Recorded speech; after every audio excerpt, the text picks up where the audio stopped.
Mesopotamia, where your breakfast could kill you. Your tools were designed by sadists, and success meant bigger problems. We're exploring the agricultural nightmare that somehow built civilization. Tonight's journey, 4 stories of systematic torture disguised as farming. From irrigation death traps to tax collectors who made your children into currency. Allow these incredible survival tales to paint vivid pictures in your imagination. If you love learning how our ancestors conquered the impossible, gently subscribe for more incredible historical journeys. Time to witness how farming became humanity's ultimate survival art. Picture yourself opening your eyes in ancient Mesopotamia, 3500 BCE. Death. That's your first thought. Not coffee. Not checking your phone. Death. It's 4 a.m. and you're not waking up early to beat traffic. You're waking up early to beat the Reaper. No alarm clock exists, obviously. Instead, you've mastered the art of terror-induced insomnia. Your body automatically jolts awake when the eastern horizon shows its first grey hint.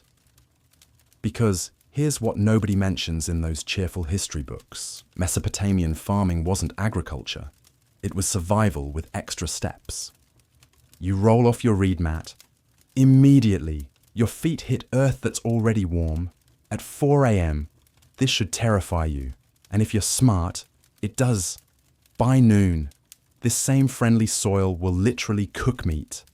By mid-afternoon, you become the meat. Modern farmers worry about productivity. You worry about becoming fertilizer. Breakfast time, and what a breakfast it is. You stumble toward your water jar, offering prayers to multiple gods that something drinkable remains inside. Yesterday's water tasted like liquid archaeology, mud mixed with things that used to have faces. Today's batch might be an improvement. Maybe it only tastes like dissolved rocks and regret. Here's the beautiful irony. Clean water exists. It's right there in the rivers. It's just that those same rivers double as sewage systems, burial grounds, and general-purpose disease incubators. Your well water has the charm of dissolved minerals and whatever lives at the bottom of holes. Rainwater, sure, if you enjoy sharing drinks with roof rats. You take a sip, immediately regret every ancestor who thought farming was a good career choice. But dehydration kills faster than questionable beverages. So you drink anyway, bottoms up, literally. Now comes the main event, breakfast bread that moonlights as a death trap. Your daily bread contains grain, yes, but also sand for that authentic desert crunch, wood shavings for fiber, and mysterious crunchy bits that you really hope are seeds but suspect might be beetle armor. The bakers weren't trying to poison you.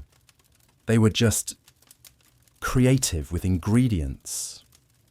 See, pure flour cost more than most people earned in a month, so bakers added supplements. Sand made bread heavier, more bang for your barley. Wood shavings increased volume. Various unidentifiable bits added texture and adventure to every bite. You're literally eating gambling tokens. Each bite could be perfectly fine, mildly catastrophic, or the opening ceremony for your funeral. But here's the mind-bending twist. You're grateful for this breakfast, because having any breakfast means you're beating 60% of your neighbors. This potentially lethal bread and questionably sourced water represents success in your world. The statistics would horrify you. 50% of children don't see their 5th birthday. Most adults don't make it past 30, and that's in good years. You finish eating and start your death countdown. 6 hours. That's how long you have before Mesopotamian sunshine transforms your farmland into a natural crematorium with you as the guest of honor. 6 hours to accomplish everything that separates your family from starvation. 6 hours before the sun begins actively hunting farmers. But first, you need your tools. And trust me, meeting your farming equipment will make that breakfast seem like a spa treatment. Because ancient Mesopotamian farming tools weren't designed to help you grow food. They were designed to test whether you really wanted to live badly enough to risk everything for grain. Welcome to agriculture as extreme sport. Your farming toolkit just arrived from what can only be described as the ancient world's most sadistic hardware store.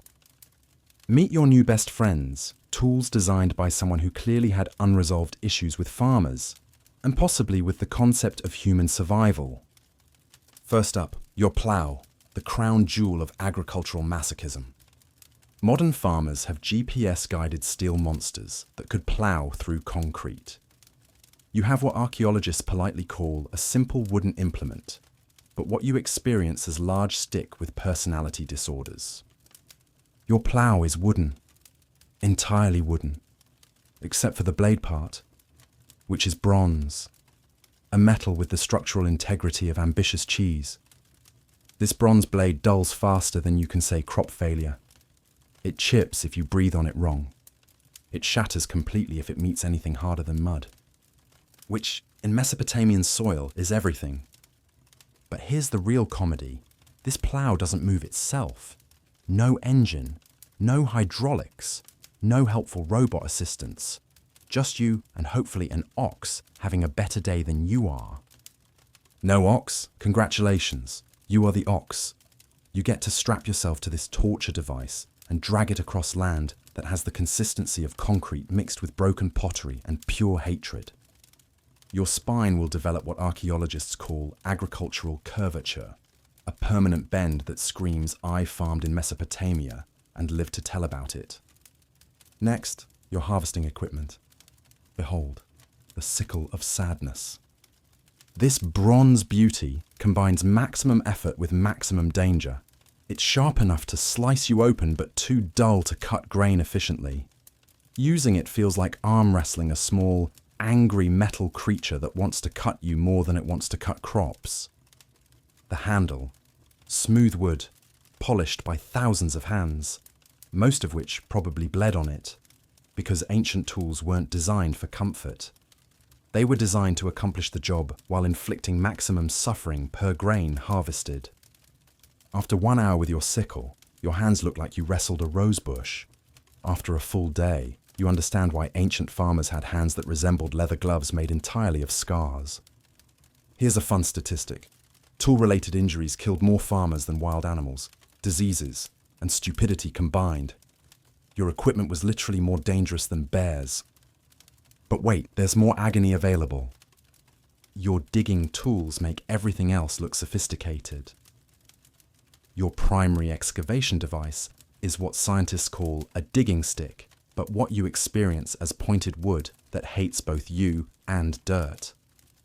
It's about as effective as trying to dig a swimming pool with a chopstick, but with more splinters and significantly more cursing in ancient Sumerian. For major projects, like irrigation channels that might keep you alive, you have a bronze hoe.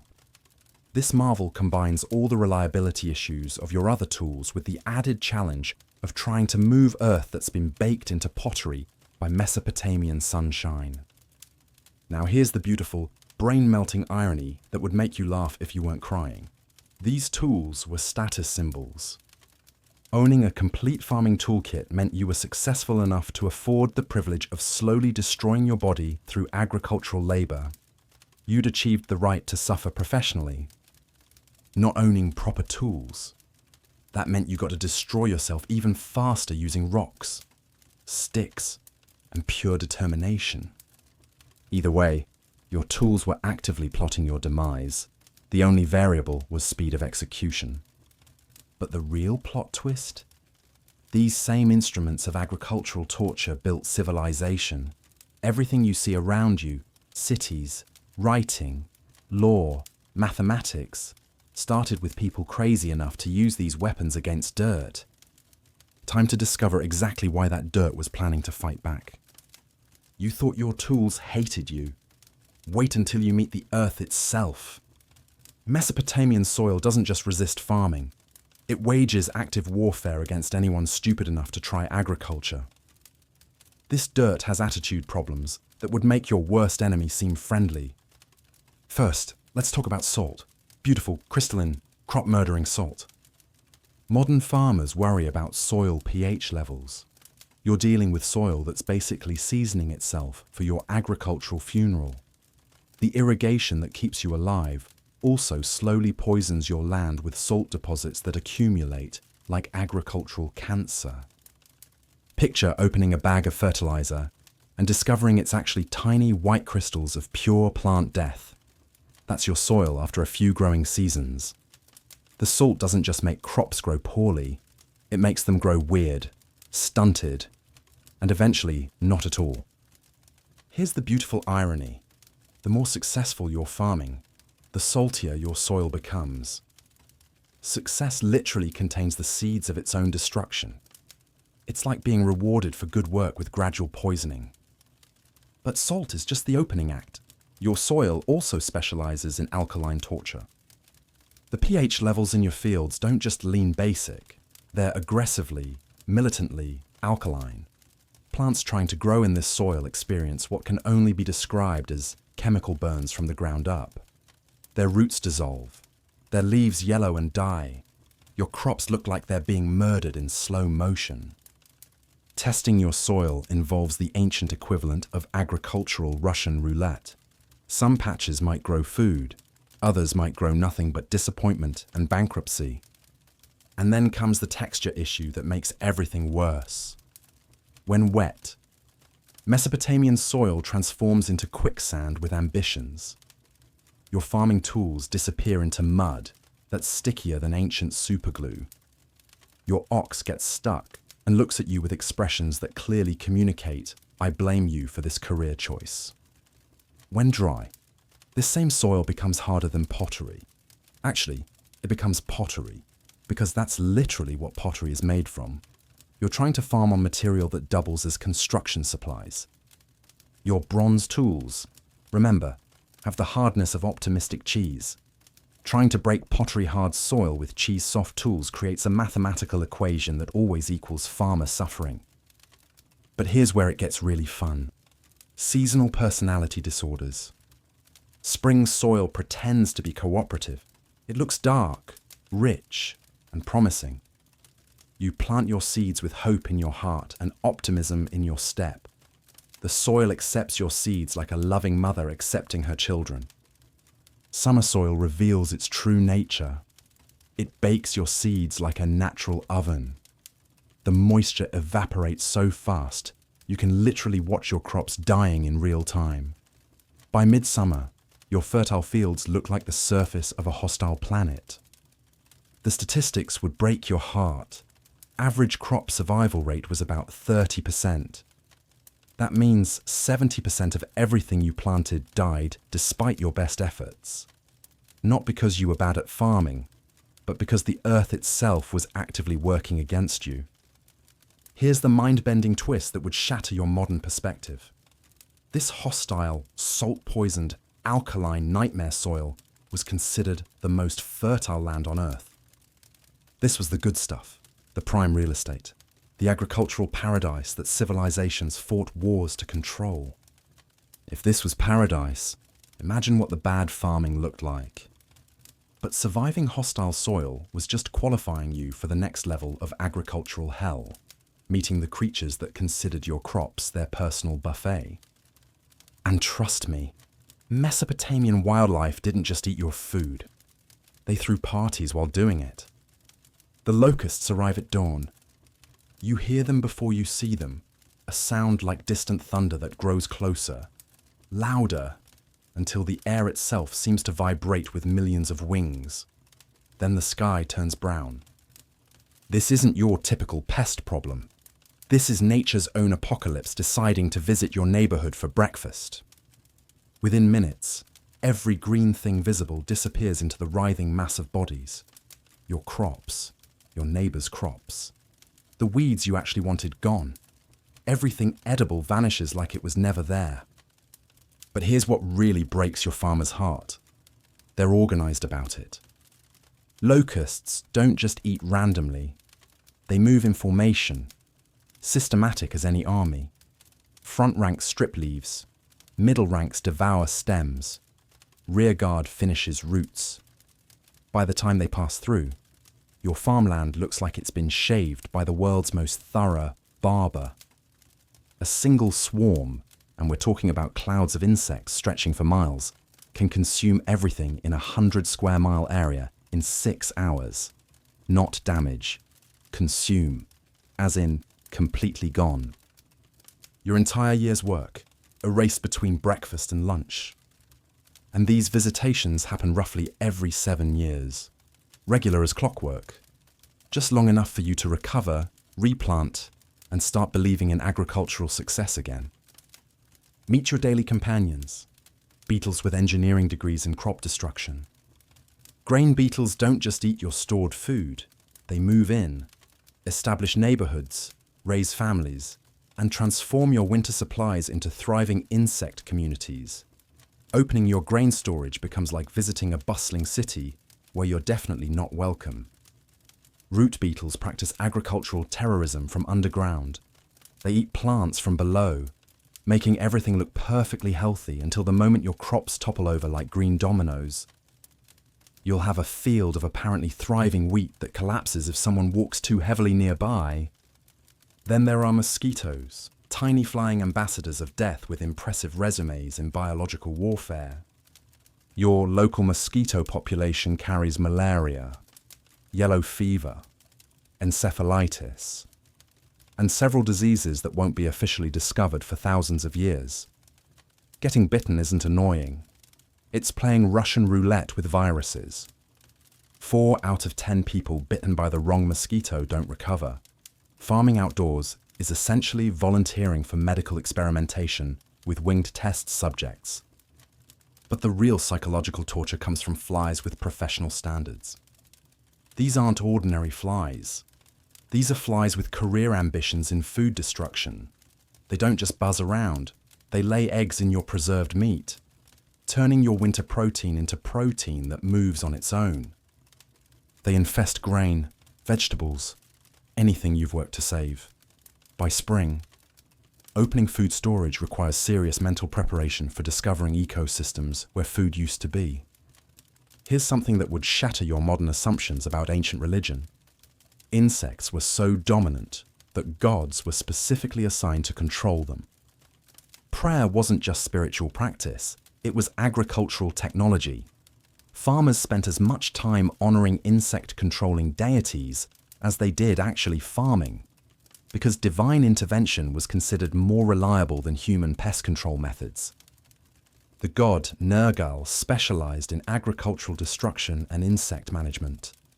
Real farmers made real offerings to a real god whose job description included keeping beetles from destroying civilization, which gives you perspective on exactly how serious insect problems were in your world. But surviving insect apocalypses just qualified you for the next impossible challenge. Weather that didn't just affect farming but actively hunted anyone stupid enough to try agriculture. Enkidu wakes to strange clouds. They're wrong somehow. Too dark for morning. Moving too fast for normal weather. Carrying a smell like heated metal and distant fire. He's been farming for 20 years, and these clouds make his stomach clench with fear. No weather prediction exists in his world. No warnings. No forecasts. No helpful hints about tomorrow's attempt on his life. Just clouds that might bring life-giving rain or civilization-ending storms, and no way to tell the difference until it's too late. This morning, the clouds bring hail the size of children's fists. Within an hour, Enkidu's entire harvest, 6 months of backbreaking work, becomes pulverized green mush scattered across fields that look like battlegrounds. His neighbors' farms suffer identical destruction. The hail doesn't discriminate. Weather in ancient Mesopotamia doesn't just create challenges, it wages personal vendettas against anyone attempting agriculture.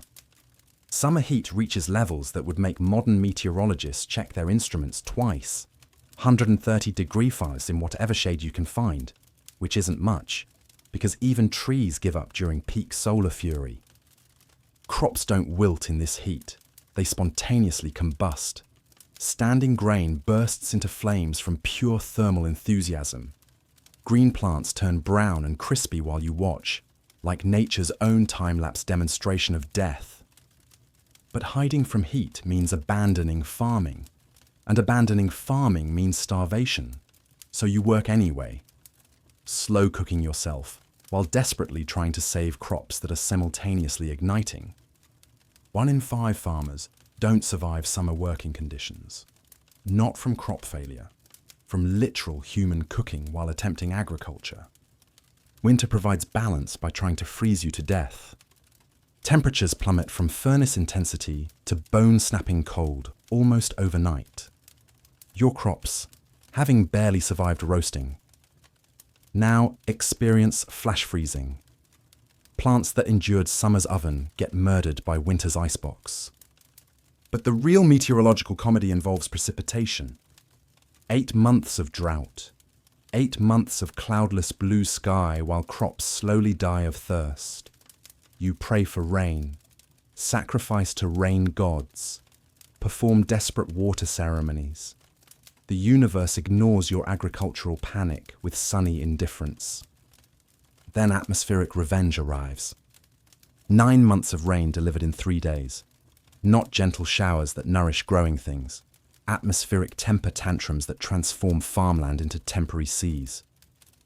Your carefully planted fields disappear underwater, moving fast enough to relocate rocks, trees, and occasionally entire buildings. Flooding doesn't just ruin crops, it rearranges geography.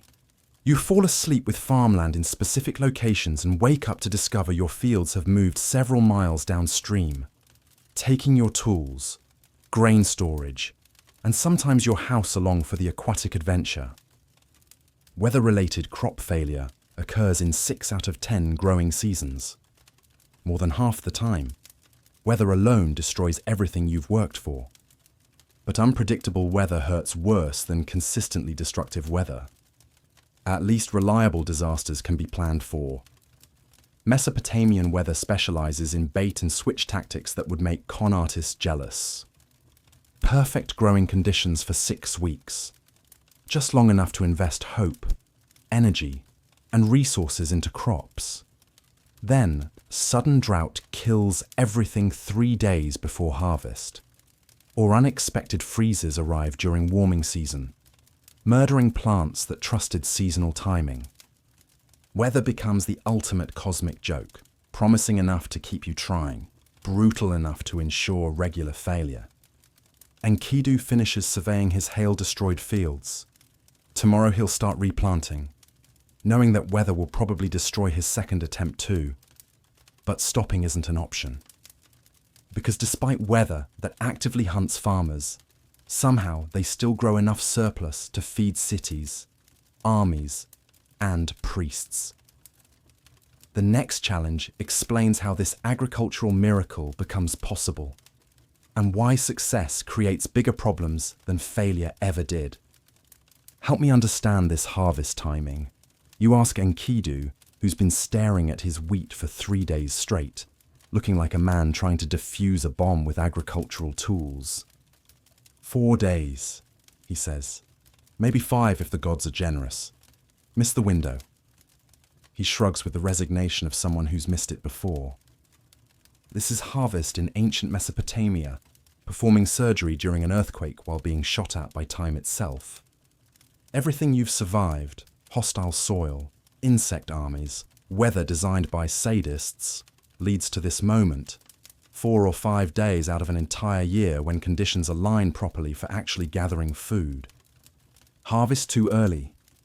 Grain stays underdeveloped, nutritionally worthless, rotting in storage within weeks. Harvest too late. Grain falls off stalks, blows away, or gets devoured by insects who've been waiting patiently for dinner service. The perfect moment exists. Finding it requires agricultural instincts that border on supernatural. But individual timing means nothing when you need community cooperation to survive. Your bronze sickle cuts grain about as efficiently as performing surgery with a butter knife. Harvesting entire fields requires either impossible speed or neighbors willing to help during their own critical harvest windows. Everyone needs assistance simultaneously. Everyone competes for the same 4-day miracle period. It's like organizing a neighborhood emergency where everyone's house is burning down at once and there's only one fire truck. Some neighbors help genuinely. Others help while calculating whether your success threatens their survival. A few help while planning to steal whatever you manage to harvest. Community cooperation during harvest season feels like dancing on quicksand with people who might push you in. Then comes storage, the nightmare that makes harvesting look simple. Your freshly gathered grain needs immediate protection from moisture, insects, rodents, theft, spoilage, and 17 other creative forms of destruction. Protection technology consists of pottery jars, underground pits, and optimistic thinking.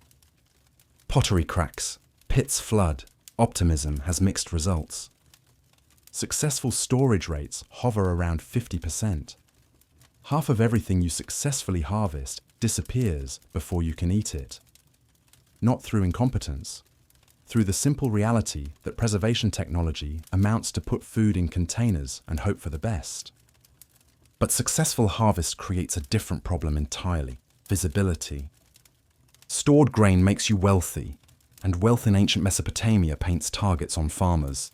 You now own something worth stealing, and theft protection consists of staying awake all night with farming tools that double as weapons. Your helpful neighbors know exactly how much food you've stored. Some are recalculating whether robbing you might be easier than farming themselves next season. Success becomes more dangerous than failure. Failed harvests mean starvation, but successful harvests mean becoming prey for anyone desperate enough to take agricultural shortcuts.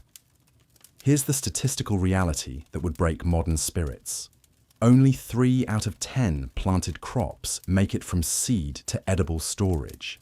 70% of agricultural effort produces nothing. Yet somehow, impossibly, they create surplus. Surplus food means some people can stop farming and become soldiers, priests, craftsmen, administrators. Agricultural success beyond mere survival becomes the foundation for everything we call civilization. Enkidu finishes his harvest calculations. We start tomorrow before dawn, he decides.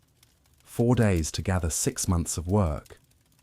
He's gambling everything on perfect timing, cooperative weather, helpful neighbors, and storage containers that won't betray him. Most of these bets will probably fail. But your ancestors looked at these impossible odds and said, "We're not just going to survive this, we're going to build cities." First, though, they needed water, and the irrigation system they created would make everything else seem like practice rounds for the real agricultural nightmare. Water is life. Water is death. In ancient Mesopotamia, water is mostly death with excellent marketing. You're standing beside the most impressive engineering project in human history, a canal system stretching hundreds of miles, moving millions of gallons daily, supporting entire civilizations. You should feel proud. Instead, you feel terrified. Because this isn't just irrigation. This is the world's first systematic method for killing people with efficiency and style. The canals look peaceful enough from a distance. Straight lines of water flowing through organized agricultural paradise. Workers maintain the channels with practiced precision. Farmers guide water to thirsty crops. Everything appears perfectly civilized. Look closer, and you'll notice the bodies. Not everywhere, obviously. The canal management system has standards. Bodies get removed regularly. It's bad for water quality and agricultural morale, but replacement bodies arrive just as regularly, because maintaining this life-giving water system requires a steady supply of people willing to die for irrigation. Which brings us to the beautiful engineering reality. This system was designed to need maximum human sacrifice. Modern irrigation uses pumps, pipes, and machinery. Ancient Mesopotamian irrigation used slaves, desperation, and a maintenance schedule that guaranteed regular fatalities. Every mile of canal required approximately 10 workers to die during construction, and 5 more to die annually during maintenance. These aren't accidents. These are predictable costs built into the engineering specifications. Canal construction involves digging channels through earth that's basically concrete, using tools made of optimistic bronze, while racing against seasonal flooding that will kill you if you're caught in the wrong place when water arrives. The work kills people so reliably that foremen plan construction schedules around expected mortality rates. We'll need 40 workers for this section, knowing that 12 won't survive to completion. But surviving construction just qualifies you for maintenance duty, where the real creativity in worker elimination begins. Channels require constant cleaning because silt accumulates faster than you can remove it. Cleaning means climbing into flowing water with bronze tools to scrape walls, while current tries to sweep you downstream to agricultural afterlife. The cleaning schedule is designed for maximum danger. You clean during high water flow, when cleaning is most necessary and most likely to kill you. You clean during seasonal flooding, when timing is critical and survival is optional. Emergency repairs happen during storms, floods, and optimal drowning conditions, because channels that break during calm weather apparently lack dramatic flair. Here's where the system reveals its true genius. Success makes everything worse. Build excellent canals. Congratulations! You now need more canals to handle increased agricultural demands. Maintain channels efficiently? Perfect. The authorities will expand your territory and workload. Survive construction projects? Wonderful. You've proven you're capable of handling more dangerous assignments. The irrigation system operates on promotion through survival principles. Live through one project. Earn the right to attempt something more likely to kill you. But the real masterpiece isn't construction or maintenance, it's politics. Because water doesn't just flow through channels, it flows through power structures designed to ensure that someone always benefits from someone else's drowning. Upstream communities control downstream survival. Water rights belong to whoever has enough soldiers to enforce them. Canal maintenance gets assigned as punishment duty for political inconvenience. The life-giving irrigation system becomes a weapon more efficient than armies. Destroy someone's water access, and you destroy their civilization without a single battle. Ancient Mesopotamian engineers didn't just solve the problem of moving water. They solved the problem of moving water while ensuring maximum human suffering per gallon delivered. Tomorrow you start digging, and you're beginning to understand why they call it breaking ground instead of gently disturbing earth. The overseer hands you a bronze pick and points toward unmarked ground. 3 feet down, 6 feet wide. Follow the surveyor's line for 2 miles. Try not to die before noon. It affects the work schedule. Welcome to canal construction, where optimism comes to die and workers come to die shortly after. Your bronze pick weighs approximately as much as a small child and has the durability of expensive pottery. The ground you're attacking has the consistency of fired ceramic mixed with broken dreams and ancient contempt for human ambition. Every swing of your pick sends shockwaves through your shoulders, arms, and spine that will restructure your skeleton into permanent agricultural curvature. The bronze dulls after 50 swings. The ground remains essentially unimpressed. Behind you, 30 other workers attack the earth with identical desperation and inadequate tools. Ahead of you stretches 2 miles of stubborn ground that needs transforming into water channel before the seasonal floods arrive to kill anyone stupid enough to be caught in the construction zone. The mathematics are simple. 40 workers, 2 miles of canal, 3 months before flood season. Half of you will die during construction. The other half will wish you had. Cave-ins happen daily. Bronze Age engineering follows the dig first. Ask structural questions later principle. No support beams exist for excavations. No safety protocols protect workers. No emergency procedures handle collapse situations beyond pull out the bodies and keep digging. You're working in trenches that could become your grave with zero warning. The workers beside you might be buried under tons of earth before lunch, and you'll be expected to continue digging around their locations because construction schedules wait for no corpse. The overseer maintains detailed records of worker mortality, not for safety improvements, but for replacement workforce calculations. Section 7 needs 4 new workers to replace yesterday's casualties. Disease spreads through work crews like entertainment at a festival. 40 men working in close quarters, sharing water that doubles as a sewage system, handling tools covered in other people's blood, generates disease transmission rates that would impress modern epidemiologists. Dysentery kills more workers than cave-ins. Infected wounds kill more than dysentery. Exhaustion-related heart failure kills more than infected wounds. The canal construction site operates like a medieval medical experiment designed to discover new ways for human bodies to fail. Workers who survive disease and cave-ins still face the daily challenge of not dying from pure physical exhaustion. Canal digging requires moving approximately 1 ton of earth per worker per day using hand tools that weigh more than most people can comfortably lift. Your body will reorganize itself around this impossible demand, developing muscle groups that shouldn't exist and joint problems that definitely shouldn't exist. After 1 month of construction, you look like a different species of human. After 2 months, you question whether you're still human.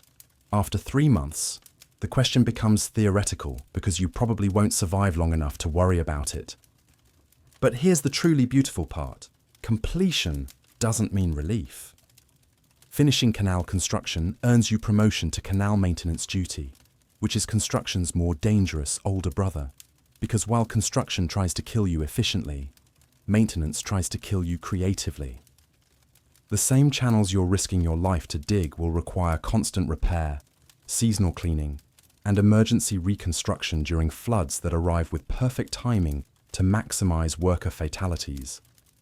Success in construction work proves you're capable of handling maintenance work. Survival demonstrates you're qualified for increasingly dangerous assignments. Your bronze pick finally breaks on a particularly stubborn rock.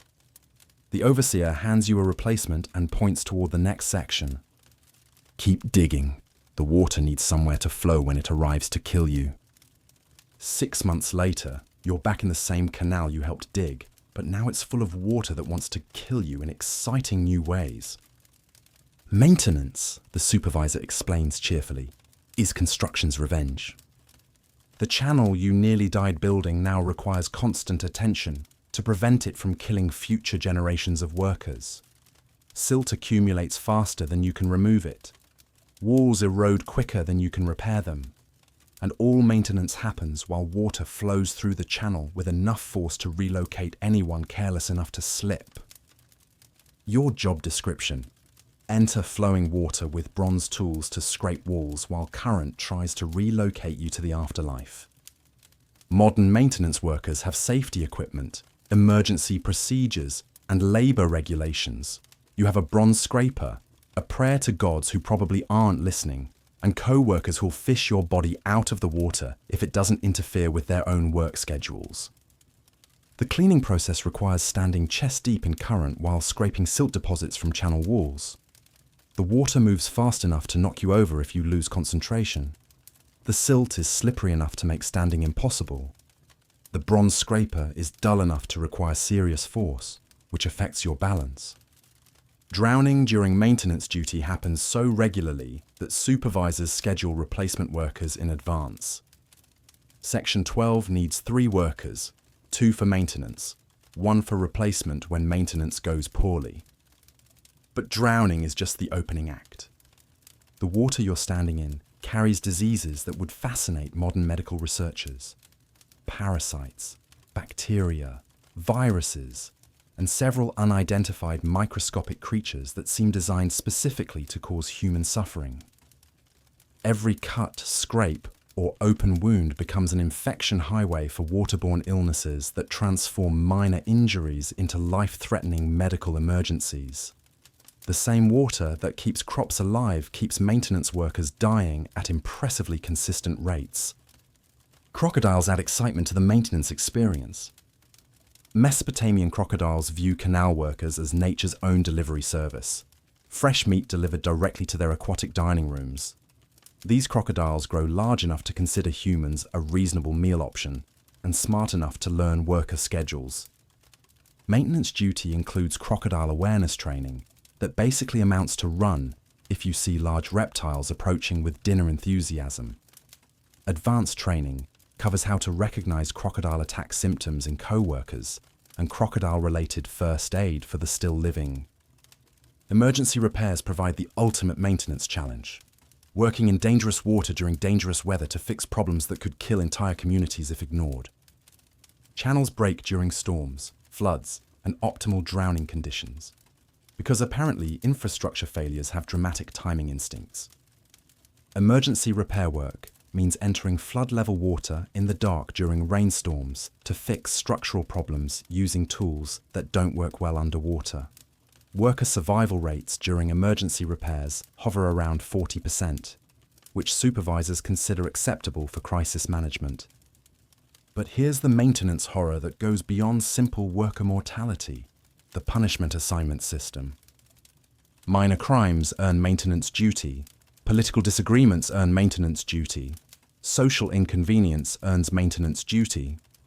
The canal system operates as both infrastructure and justice system, where legal penalties include increased probability of drowning while serving society. Stole grain, 30 days of canal cleaning. Complained about working conditions, 60 days of emergency repair duty. Asked uncomfortable questions about worker mortality rates.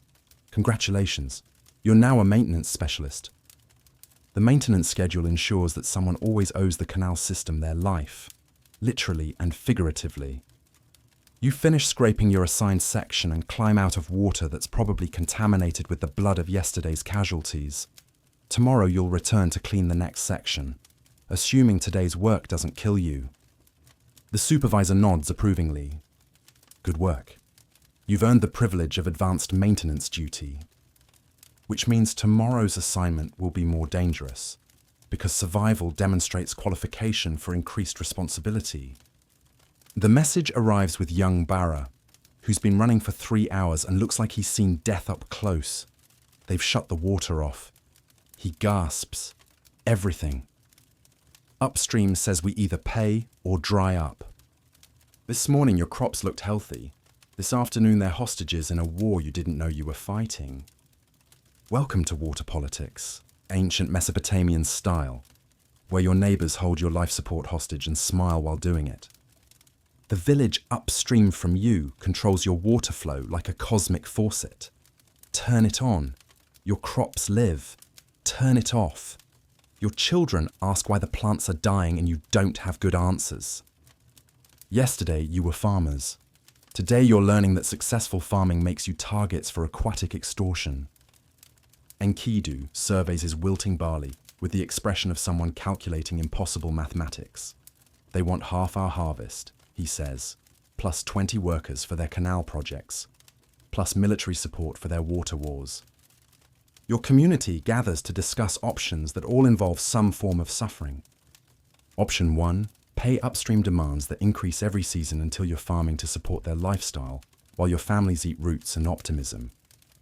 Option 2, organize military expedition against people who literally control whether you drink or die, knowing that victory makes you targets for everyone downstream seeking revenge.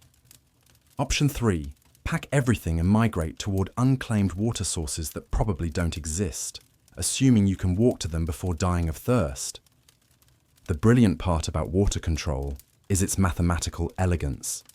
Upstream communities can demand anything from downstream communities because water beats everything in survival poker. Can't pay tribute? No water. Military resistance? No water. Negotiation attempts? Congratulations. Now they want more tribute for the inconvenience of listening to your desperation. But here's what the upstream controllers don't expect. Downstream desperation creates surprising innovations. Old Namri, who's survived 7 decades of agricultural impossibilities, suggests a fourth option. We dig our own channels, he says quietly. Bypass their system entirely. The younger farmers look at him like he's proposing to personally relocate the river. Impossible, someone mutters. We'd need... He trails off, calculating the work involved. We'd need the whole community working together. Namri continues. And we'd need to do it secretly, at night, during the growing season when they expect us to be too busy to cause trouble. It's agricultural rebellion disguised as extreme irrigation. The plan is insane. Dig new channels in secret, redirect water flow around upstream control, complete the project before controllers notice and implement hydraulic countermeasures. It requires everyone in the community, farmers, craftsmen, children, grandparents, working through nights after full days of regular farming. It means gambling everything on engineering skills and community cooperation. But success means water independence. Success means never again choosing between tribute payments and family survival. The village council votes. Unanimous agreement to attempt the impossible rather than accept the inevitable. Bara volunteers for messenger duty to coordinate with downstream communities. If we're digging secret channels, he grins, maybe others want water freedom too. Construction begins tonight. Tools get sharpened, work schedules get organized, children practice staying quiet during nighttime digging operations. Your community is about to discover whether agricultural cooperation can beat hydraulic oppression. But even successful water rebellion creates new challenges, because upstream controllers don't accept independence gracefully. Tomorrow you learn why they cause some floods accidents and others administrative adjustments. 3 weeks into secret channel construction, your upstream neighbors demonstrate why they've controlled water for generations. They're really good at creative problem solving. Flood incoming, Bara shouts, racing through the village like his hair is on fire.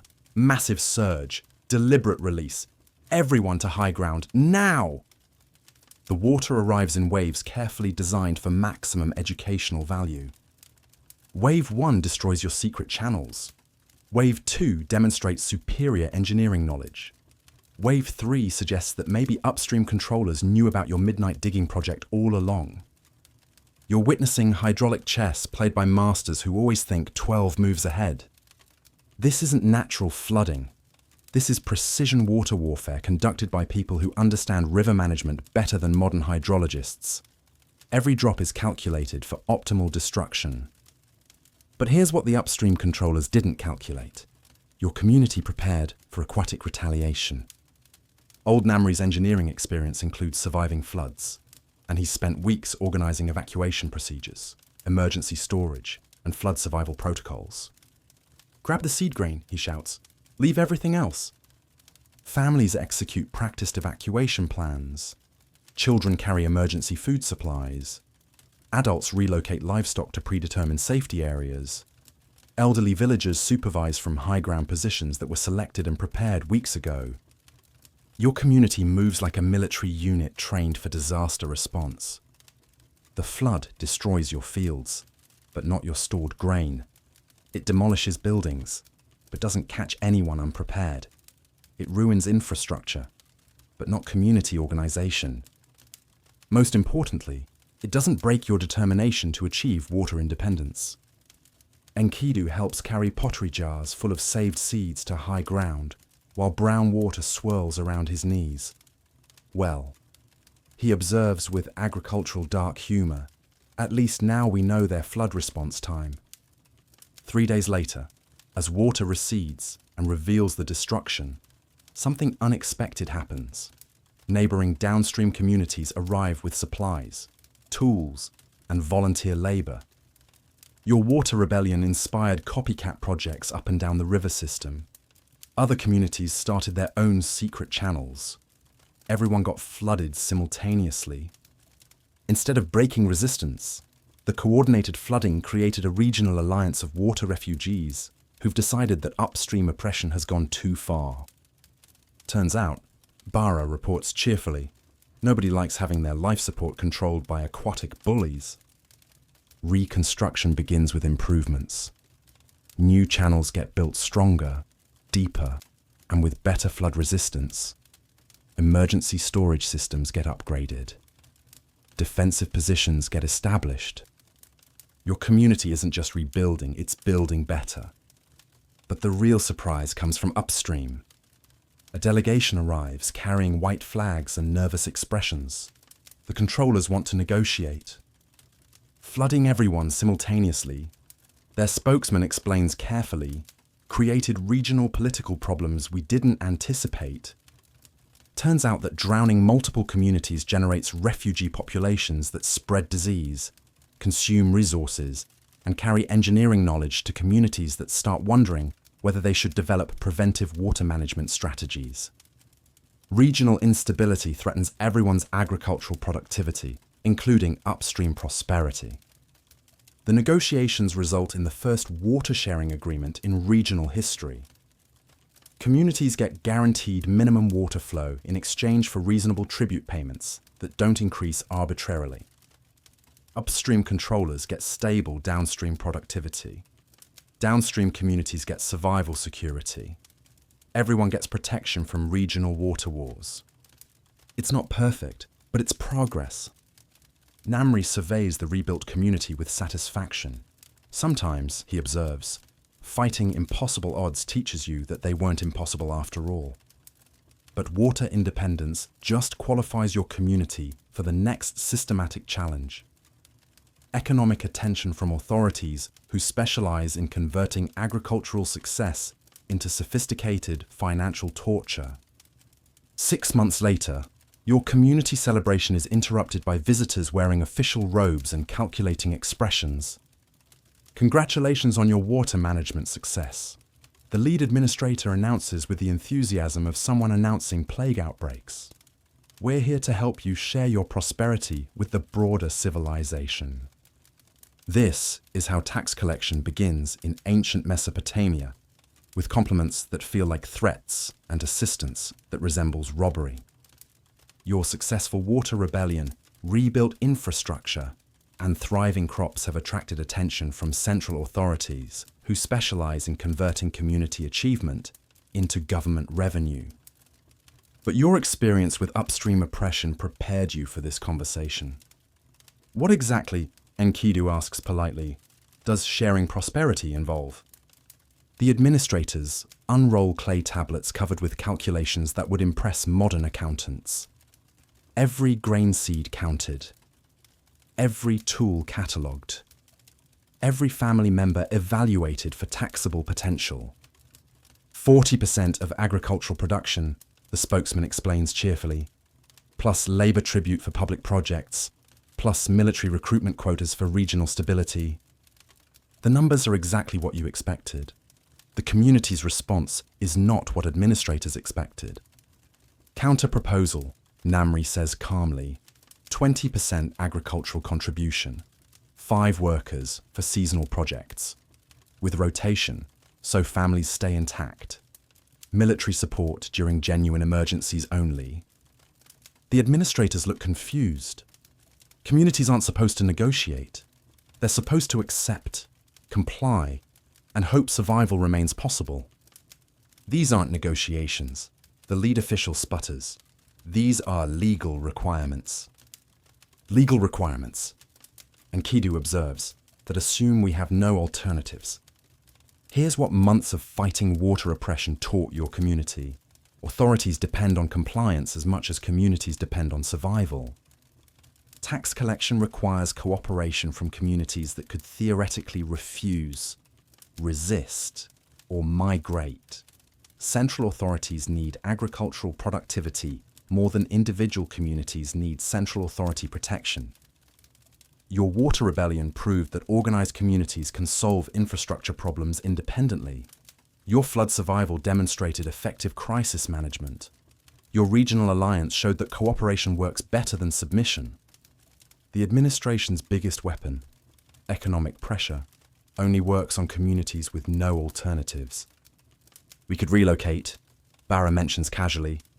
Downstream communities offered land-sharing agreements. We could resist. Someone else adds, regional alliance includes military cooperation. We could comply. Namri concludes, if terms respect community survival requirements. The administrators huddle for urgent consultation. This conversation isn't following standard tax collection protocols. After extensive tablet checking and nervous whispering, They return with modified demands.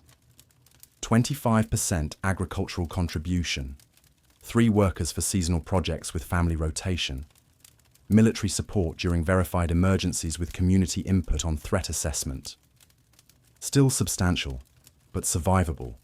More importantly, it establishes precedent for negotiated taxation rather than imposed demands. Your community votes to accept terms that ensure survival while contributing to regional stability. Not perfect, but manageable. The real victory isn't reduced taxation. The real victory is proving that communities can negotiate with central authorities when they have alternatives, organization, and mutual support. Next season, NAMRI predicts they'll offer better terms because they'll want to prevent regional alliance expansion. As administrators depart with their modified agreements, children play in irrigation channels that represent water independence. Farmers tend crops that belong partly to the community, partly to central authorities, but entirely to their own labor. It's not paradise, but it's progress. Your ancestors looked at systematic oppression and said, "We can do better than this." They built cooperation systems that turned individual desperation into collective strength. But the biggest test still awaits. Religious authorities, who claim divine mandate for controlling every aspect of agricultural life, and who consider successful community independence a personal insult to their gods. They arrive at night. No announcement, no official delegation, no polite bureaucratic theatre, just shadows moving through your community while families sleep, counting everything by torchlight with the efficiency of people who've done this before. You wake to find strangers in your grain storage, measuring containers and recording numbers on clay tablets. Your tools have been marked with symbols. Your livestock bear fresh paint, indicating ownership classifications you don't understand. Census, explains the lead counter when NAMRI confronts him. Official population and asset documentation for regional administrative purposes. But this isn't census taking.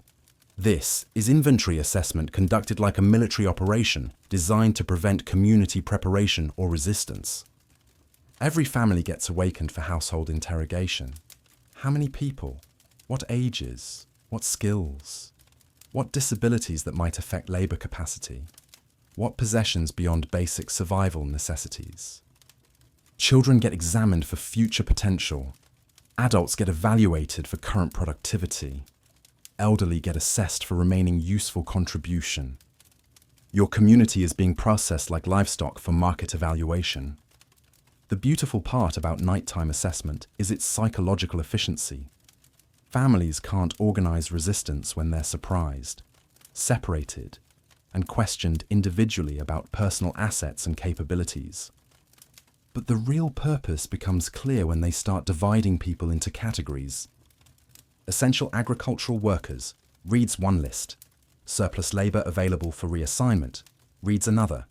Dependents requiring community resource allocation reads a third. They're not just counting your possessions. They're categorizing your people for redistribution. Barra gets classified as surplus labor despite being the community's primary messenger and regional coordinator. His communication skills make him valuable for assignments elsewhere. Old Namri gets listed as dependent despite being the community's primary negotiator and wisdom keeper. His age makes him officially useless for productive labor. Enkidu gets marked essential, but his family gets split across categories that would separate them for optimal work assignment efficiency. Reassignment begins next week. The lead counter announces as dawn breaks over your terrorized community. Essential workers remain for agricultural maintenance. Surplus labor reports for infrastructure projects. Dependents relocate to specialized care facilities. No negotiation, no community input, no appeal process. Your success in water management, tax negotiation, and debt resistance demonstrated dangerous community competence that requires administrative correction through population redistribution. The authorities' solution to informed resistance is eliminating the community that creates resistance. Families spend the day in shocked silence, processing the reality that successful cooperation earned them systematic dismantlement. But as evening approaches, something unexpected happens. Runners arrive from downstream communities carrying urgent messages. Every settlement in the regional alliance received identical nighttime assessments. Everyone's population is scheduled for redistribution according to administrative efficiency requirements. The systematic attack isn't targeted at your specific community. It's regional policy designed to break up all cooperative settlements simultaneously, which means the regional alliance still exists, still communicates, and still has time to respond before reassignment implementation. Emergency Council, Numri announces quietly. Tonight, hidden location. Every community sends representatives. Your individual community can't resist population redistribution, but 20 allied communities might have options that individual settlements lack. The nighttime assessment was designed to prevent community organization, but it didn't account for regional coordination networks that operate across multiple settlements. Tomorrow the real test begins. Whether cooperation between communities can survive systematic attempts to destroy the communities that create cooperation. The regional council meets in an abandoned grain storage facility. Representatives from 18 communities whispering urgent calculations in the darkness. The mathematics are horrifying. Population redistribution affects over 3,000 people across the alliance. Essential workers get separated from families. Surplus labor gets assigned to infrastructure projects with 40% mortality rates. Dependents get relocated to facilities that are essentially death camps with better names. Administrative efficiency, the authorities call it cultural optimization through labor specialization. Systematic genocide disguised as bureaucratic improvement. But the numbers reveal something authorities didn't expect. Regional analysis exposes logical vulnerabilities in their redistribution planning. They need agricultural productivity. Observes a representative from the wheat-growing communities. Without essential workers maintaining crops, they get regional starvation. Infrastructure projects require skilled labor. Adds someone from the metalworking settlements. Randomly assigned surplus workers can't complete technical construction. Dependent care facilities cost more than community-based support. Notes a leader from the livestock communities. They're creating economic inefficiency while claiming efficiency improvements. The redistribution plan assumes that administrative control improves productivity. Regional analysis suggests it guarantees systematic collapse. Here's what 20 allied communities can see that individual settlements cannot. The authorities' plan requires successful coordination across administrative divisions that have never successfully coordinated anything. Redistribution demands housing surplus workers near project sites that lack housing. It requires feeding relocated populations from agricultural areas that lost essential workers. It assumes dependent care facilities can manage specialized needs currently handled by families. The administrative logistics are impossible, but regional resistance requires sacrifices that individual communities would never accept. We sabotage from inside, suggests the most desperate representative. Essential workers slow agricultural production. Surplus labor slows infrastructure progress. Dependents require maximum care facility resources. Passive resistance that guarantees suffering for alliance members while creating administrative problems for authorities. We disappear entire communities. Proposes someone else. Midnight evacuation before reassignment implementation.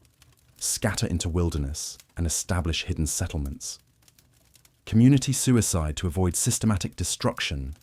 Abandoning everything built across generations to preserve family units and cooperative relationships.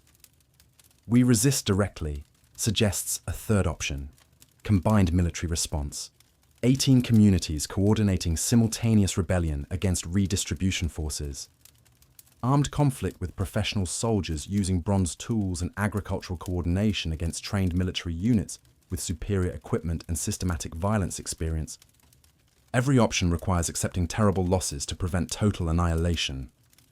The The council votes by community. Results split evenly between passive resistance, community evacuation, and direct military rebellion. No consensus means no coordinated response. Individual communities will choose individual strategies, destroying alliance effectiveness when unity is most essential. As representatives prepare to leave with divided strategies, old Namri stands slowly. "One more option," he says quietly. "We comply with redistribution, but maintain hidden connections." The council goes silent. Essential workers who remain become information networks. Surplus labor assigned to projects becomes sabotage specialists. Dependents relocated to facilities become intelligence gatherers. Apparent submission that functions as systematic infiltration. Authorities expect resistance, evacuation, or rebellion. They don't expect cooperation that maintains regional alliance coordination through administrative channels. Infiltration strategy that uses redistribution system against itself while preserving community connections through covert networks. The final vote establishes coordinated compliance with hidden resistance objectives.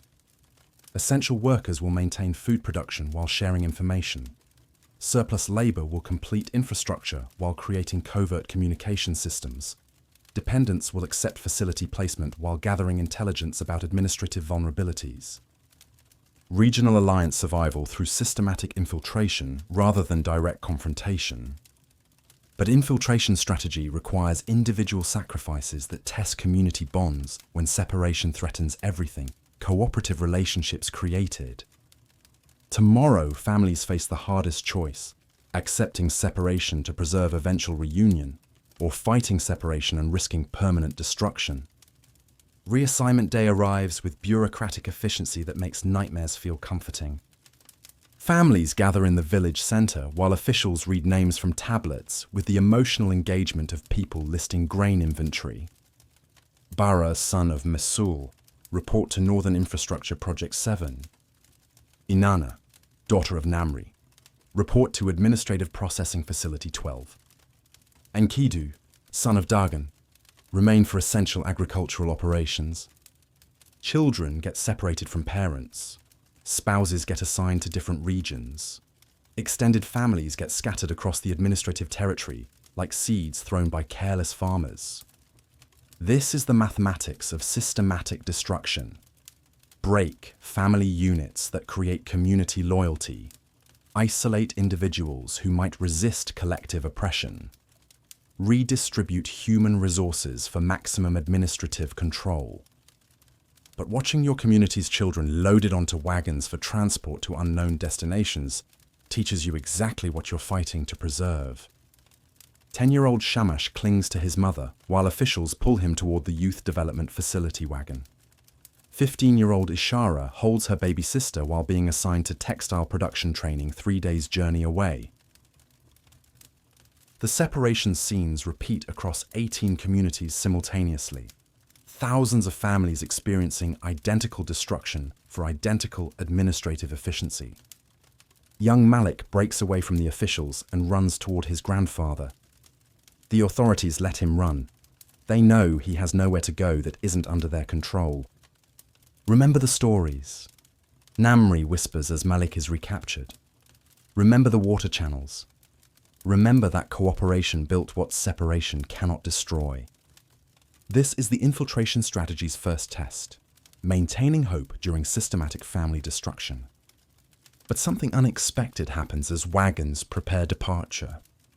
Children start singing, not crying, not begging, singing the harvest songs their families taught them, songs that identify their communities, their agricultural techniques, their cooperative traditions. The songs spread between wagons as children recognize melodies from neighboring settlements, musical connections that identify alliance members across administrative categories. Officials try stopping the singing. Children comply briefly, then resume. Stop again. Resume again. The songs become coordination signals disguised as childhood comfort. Intelligent resistance, Enkidu observes quietly. They're maintaining connection through administrative separation. adults begin learning from children's adaptation strategies. Essential workers develop hand signals for communicating across restricted areas. Surplus labor creates coded conversations for sharing information during work assignments.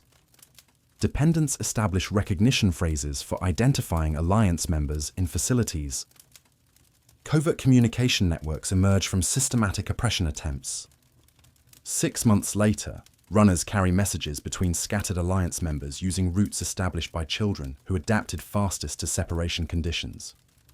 Infrastructure projects advance slowly because surplus labor coordinates deliberate inefficiency. Agricultural production continues because essential workers balance compliance with sabotage timing. Facility operations struggle because dependents require maximum resource allocation while gathering administrative intelligence. The infiltration strategy works. Regional alliance connections survive family separation through covert coordination networks. But success creates new dangers. Administrative authorities notice productivity problems across multiple projects simultaneously. Facility managers report unusual resource consumption patterns. Agricultural supervisors document communication activities between supposedly isolated essential workers. Pattern recognition suggests organized resistance rather than random administrative inefficiency. Enhanced supervision protocols announces the administrative response, individual surveillance, communication restrictions, family separation verification procedures. Successful covert resistance triggers systematic countermeasures designed to eliminate remaining family connections and community loyalties. Your children adapted to separation by creating hidden connections. Authorities adapt to hidden connections by implementing isolation protocols that make separation absolute. The infiltration strategy preserved alliance networks through family destruction. Now, enhanced supervision threatens network survival through individual isolation.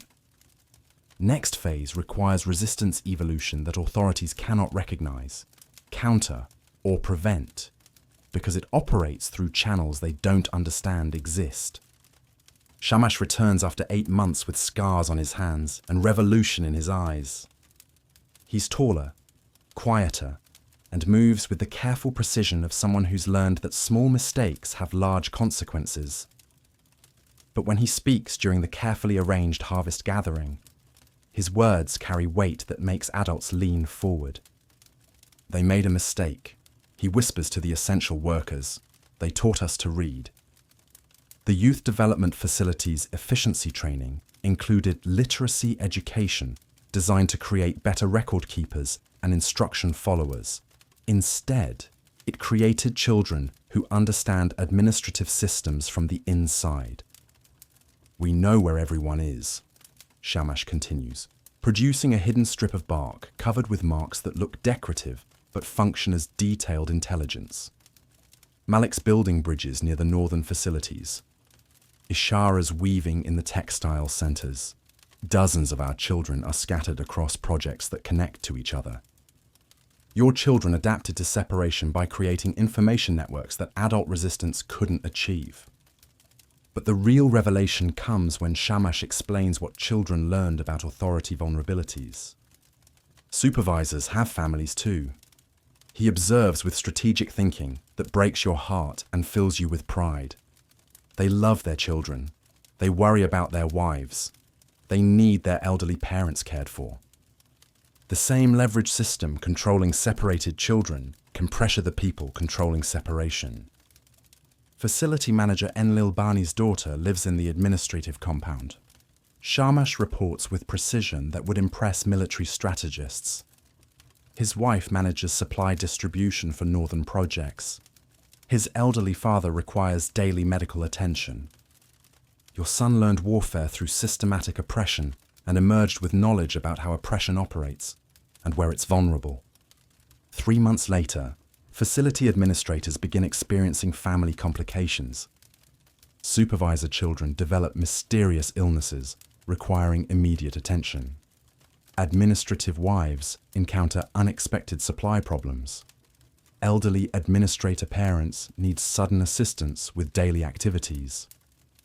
Nothing traceable to resistance activity. Everything consistent with families experiencing normal life challenges that become complicated when supervision duties prevent proper family attention. But timing suggests coordination rather than coincidence. Regional pattern emerges. Administrative families across the occupation area experience simultaneous difficulties requiring supervisor attention during critical work periods. Infrastructure project delays accumulate. Agricultural supervision decreases.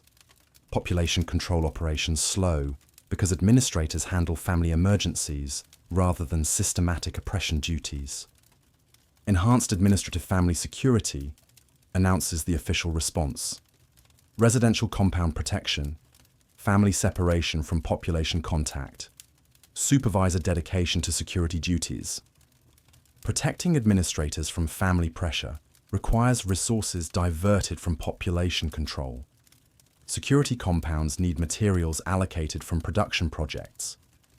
Family isolation demands transportation and housing that strain administrative systems.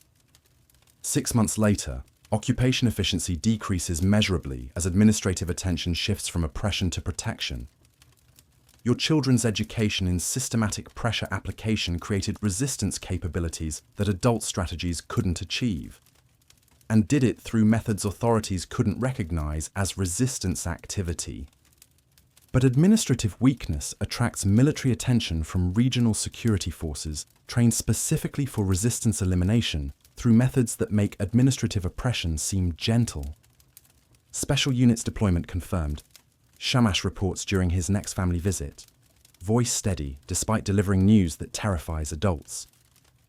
Military specialists trained for population resistance elimination through comprehensive surveillance and collective punishment. His calm delivery reminds you that your children learn to think strategically about impossible situations.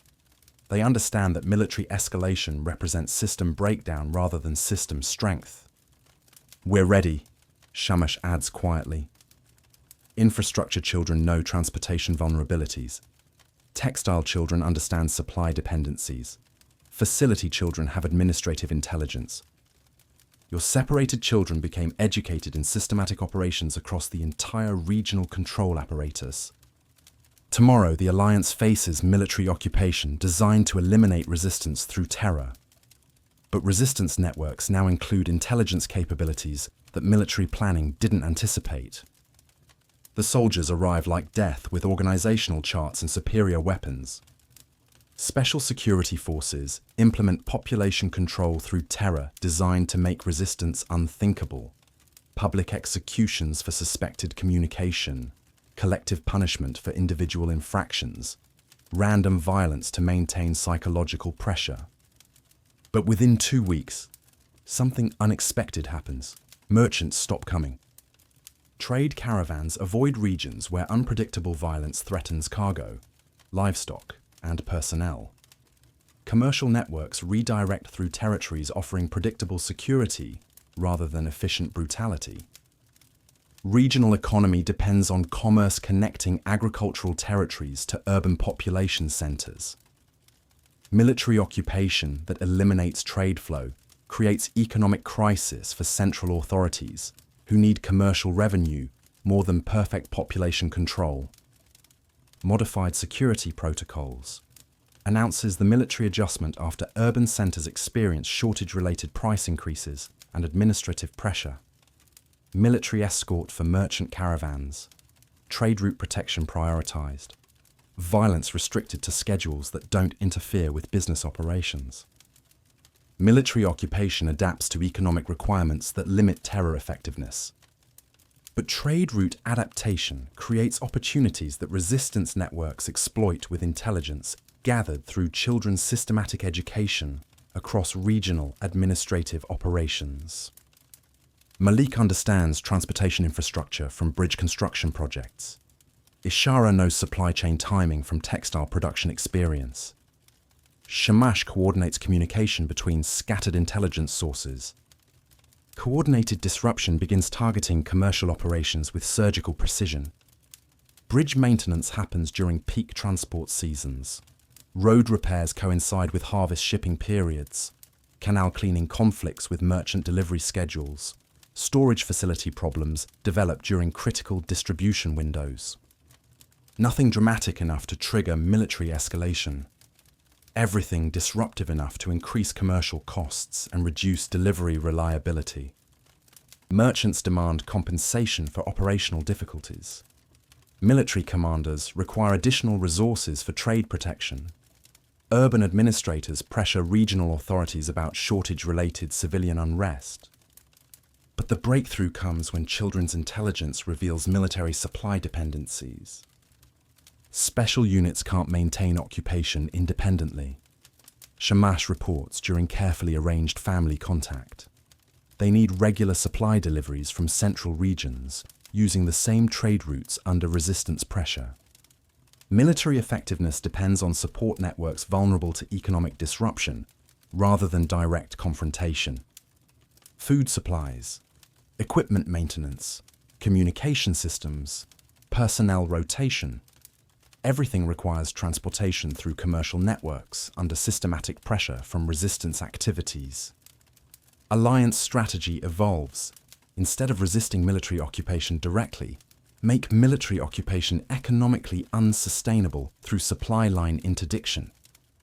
8 months later, special security forces begin operational redeployment due to resource allocation optimization and regional efficiency requirements. Military withdrawal happens not through resistance victory, but through economic pressure that makes oppression costlier than authorities can sustain while managing multiple regional challenges. But military departure creates administrative vacuum filled by religious authorities who view systematic oppression failure as evidence requiring spiritual solutions to population control problems. Divine administrative integration incoming, reports Shamash with dry humor that reminds you your son learned to find lightness in darkness. Priests arriving with laws written by gods who apparently care deeply about agricultural taxation. The next phase involves religious oppression through cosmic legislation, but resistance networks now include children educated in legal literacy, administrative operations, military logistics, and economic systems. Religious authorities planning spiritual population control don't realize they're dealing with communities educated in systematic operations across every area of human organization. Your children survived separation by learning to understand and manipulate systems designed to control them. Now they're prepared to apply that education to religious systems, claiming divine authority for administrative brutality. Tomorrow, religious oppression meets resistance networks that understand how oppression works at every level and know exactly where spiritual authority becomes vulnerable to systematic pressure application. The priests arrive, carrying laws allegedly written by gods who have surprisingly detailed opinions about agricultural productivity and taxation efficiency. Divine administrative integration, announces High Priest Marduk Nasir with cosmic authority that would be impressive if your children hadn't learned to recognize administrative authority disguised as spiritual necessity. Religious oppression operates through divine legislation that regulates every aspect of agricultural life with theological precision designed for systematic control rather than spiritual guidance. Planting schedules determined by religious calendar conflicting with seasonal requirements. Harvest procedures requiring ceremonial delays, guaranteeing crop spoilage. Storage protocols demanding tribute offerings that consume survival supplies. Work schedules coordinated with prayer obligations preventing efficient labor. Family structures regulated through marriage laws separating productive partnerships. Community gatherings restricted to religious ceremonies serving surveillance rather than cooperation.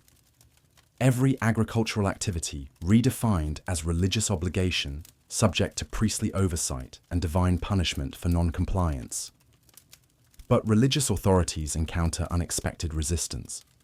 Communities with children educated in literacy and legal analysis. Fascinating documentation, observes Shamash after examining divine legal tablets during family gathering. These laws contradict each other systematically. Religious planting schedules require impossible timing. Ceremonial procedures demand mutually exclusive activities. Prayer obligations create scheduling conflicts, guaranteeing violations regardless of compliance attempts. Divine legal code designed for systematic failure rather than spiritual guidance.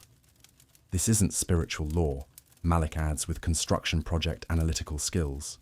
This is administrative entrapment using religious justification. Legal requirements written to ensure violation. Punishment systems generating revenue through fine collection and forced labor assignment. Divine justice functioning as taxation disguised as cosmic necessity. But legal contradiction creates resistance opportunities that administrative and military systems couldn't provide. Communities can follow specific laws precisely while ignoring contradictory requirements, creating legal confusion, protecting resistance activity. Religious calendar conflicts allow agricultural timing flexibility through divine interpretation, prioritizing survival over ceremony. Prayer obligations enable communication coordination, disguised as spiritual gathering, that authorities encourage rather than restrict. Most importantly, religious legal literacy allows communities to identify system contradictions and challenge divine mandate through theological questioning, appearing spiritually motivated rather than politically resistant. 6 months later, community theological competence creates crisis for religious authorities facing superior knowledge of divine legal documentation. You misunderstand divine law interpretation, attempts High Priest Marduk Nasir during public religious gathering, where communities present documented evidence of legal contradictions. Divine Law Section 12 guarantees agricultural autonomy, responds Shamish reading historical precedent with clarity that carries across festival crowd. Section 47 requires family unity preservation above administrative efficiency. Religious authorities face theological crisis, acknowledge contradictions, and undermine cosmic authority, or deny documented evidence and reveal ignorance of religious legal foundation. Contemporary interpretation adapts ancient law to current requirements, deflects the high priest. Divine law doesn't require human interpretation, replies Namri with dignity, earned through surviving systematic oppression. Ancient precedents are explicit about community religious obligations. Public debate between religious authorities claiming divine mandate and communities presenting documented evidence of authentic religious legal heritage supporting local autonomy. Crowd participation reveals widespread theological literacy, supporting community rights against administrative control using religious documentation itself. 3 months later, religious authorities announced spiritual administrative reorganization, reducing religious regulation, while maintaining essential cosmic requirements. Communities receive agricultural autonomy under historical divine law restoration. Families get separation protection under ancient spiritual obligations. Regional cooperation gets recognition as traditional religious coordination. Religious resistance through theological literacy achieved systematic oppression reduction that administrative negotiation, military pressure, and economic leverage couldn't accomplish alone. But successful theological resistance created something authorities never intended. Communities understanding legal systems, administrative operations, military pressure, economic leverage, and religious heritage now possess comprehensive knowledge for independent governance. Your children's education in systematic oppression accidentally provided foundation for systematic independence through competence across every area of human organization. Tomorrow begins the final revelation. Communities educated in resisting systematic oppression are prepared to transcend the systems attempting their destruction. 2 years after that first terrifying night when strangers counted your possessions in darkness, you stand in harvest fields that belong entirely to your community for the first time in living memory. The transformation still feels impossible. Shamash, now 17 and coordinator of regional intelligence networks, helps organize grain distribution using skills learned during forced administrative training. Malik directs infrastructure maintenance through construction knowledge gained during brutal project assignments. Ishara manages resource allocation with supply chain expertise acquired in textile facilities. Your children returned from systematic oppression carrying education in administration, logistics, engineering, and coordination that authorities never intended to provide. But the real change isn't individual skill development. It's community evolution into something unprecedented. Agricultural settlements that understand complex systems well enough to operate them independently. You've become competent in legal frameworks protecting community autonomy, administrative operations serving community needs rather than external extraction, economic networks supporting regional cooperation rather than hierarchical exploitation, military coordination defending through alliance rather than domination, religious heritage supporting spiritual life rather than administrative control. Every systematic oppression attempt accidentally created systematic competence in the areas authorities attempted to control.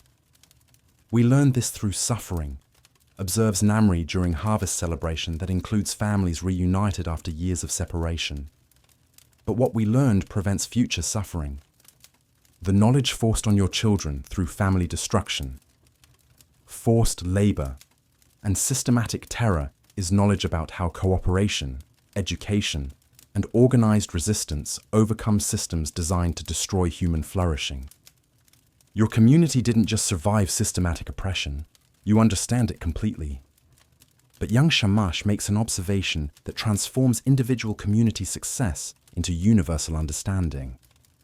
Look around, he says, gesturing toward harvest abundance that represents impossible victory over systematic starvation.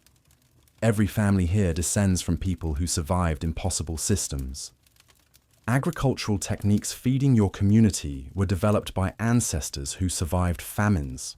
Cooperation methods protecting your families were created by people who survived isolation attempts.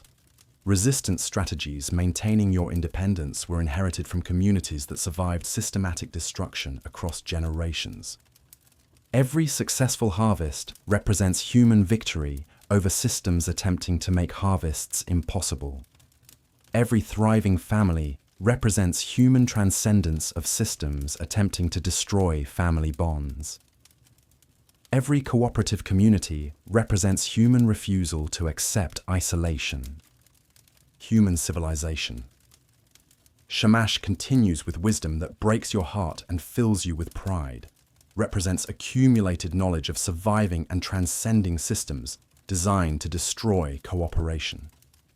Your individual community survival connected you to universal human heritage spanning cultures, centuries, and continents of systematic oppression resistance. The seeds you plant using techniques inherited from ancestors. The tools you maintain using knowledge passed down through generations. The cooperation methods you practice using strategies developed by communities that refused destruction. Everything surrounding you represents accumulated human victory over systematic attempts to make human flourishing impossible. But here's the revelation that reframes your entire understanding. Systematic oppression attempts throughout history accidentally created systematic human competence in cooperation that becomes stronger with each generation surviving and teaching survival knowledge to descendants.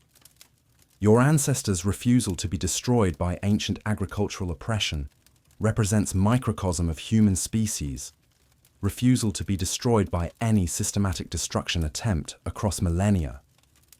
Contemporary human prosperity feeding billions represents accumulated transcendence of systematic starvation attempts. Modern communication connecting global communities represents accumulated transcendence of systematic isolation attempts. Current abundance around you represents species-level victory over every systematic oppression method ever attempted against human cooperation. We are impossible to destroy. Shamash concludes with satisfaction that spans generations, because destruction attempts teach us cooperation that makes destruction impossible. Tomorrow, you discover that your community transformation represents universal human pattern that explains how humanity transcended every systematic destruction attempt across history. 6 months later, runners arrive from distant territories, carrying news that transforms your understanding of human history itself. Communities across the known world report identical patterns. Systematic oppression attempts that accidentally created systematic cooperation competence. Family separation that strengthened communication networks. Administrative pressure that produced administrative expertise. Military occupation that taught military coordination. Your individual community survival represents universal human experience repeated across cultures, continents, and centuries. The patterns are everywhere. Reports a messenger from communities 300 miles north, mountain settlements surviving taxation torture through regional alliance coordination, coastal villages overcoming military occupation through economic pressure, desert communities transcending religious oppression through theological literacy. Systematic human competence in cooperation emerging from systematic oppression attempts, regardless of geography, culture, or historical period. But the runners bring more than confirmation of regional patterns. They bring invitation to something unprecedented in known history. Inter-regional cooperation gathering announces the messenger with excitement that suggests extraordinary possibilities. Communities that survived systematic oppression sharing knowledge, techniques, and coordination strategies across territorial boundaries. Alliance expansion beyond regional cooperation toward interregional networks, spanning distances that represent civilizational rather than local coordination. Your children's education in systematic operations prepared your community for cooperation complexity that transcends traditional tribal, territorial, and cultural limitations. 2 months later, you join delegation traveling to Gathering Place, where representatives from dozens of communities share knowledge accumulated through surviving impossible systematic destruction. Northern mountain communities demonstrate snow survival techniques and mineral extraction cooperation. Southern desert settlements share water management innovations and heat adaptation strategies. Eastern coastal villages present fishing coordination methods and maritime trade networks. Western forest communities contribute hunting cooperation systems and timber management techniques. River valley settlements offer flood management expertise and soil preservation methods. Every community survived different systematic oppression attempts, but developed similar cooperation competence, understanding how systems work, how systems fail, and how cooperation transcends systematic destruction. But the real revelation comes when communities compare historical knowledge inherited from ancestors who survived previous systematic oppression attempts. My grandmother's songs, shares representative from northern territories, preserve water management techniques developed during systematic drought attempts 3 generations ago. Our construction methods, adds delegate from desert communities, represent building knowledge inherited from ancestors who survived systematic settlement destruction campaigns. Family protection protocols contribute spokesperson from coastal settlements, derived from strategies developed during systematic population redistribution attempts spanning centuries. Every community inherits accumulated knowledge from ancestors who survived and transcended systematic oppression attempts across generations of human experience. Systematic cooperation competence represents species-level adaptation to systematic destruction attempts spanning millennia of human development. The gathering produces unprecedented cooperation agreement, interregional networks for sharing resources during systematic emergencies, coordination protocols for mutual defense against systematic oppression, knowledge exchange systems for preserving and developing cooperation techniques, communication networks spanning hundreds of miles, resource sharing agreements crossing territorial boundaries, military coordination transcending tribal limitations, educational cooperation, preserving systematic knowledge across cultural differences. Interregional alliance representing human cooperation evolved beyond anything authorities planned or anticipated. But returning home, Old Namri makes observation that completes your understanding of human nature itself. Systematic oppression attempts always fail. he says with satisfaction earned through surviving impossible odds, because they accidentally teach cooperation that makes oppression impossible. Human beings become stronger when systems attempt to make them weaker. Destruction attempts provide education in cooperation that enables transcendence of destruction systems. Every systematic oppression attempt throughout history accidentally created human competence in systematic cooperation that eventually transcends oppression systems themselves.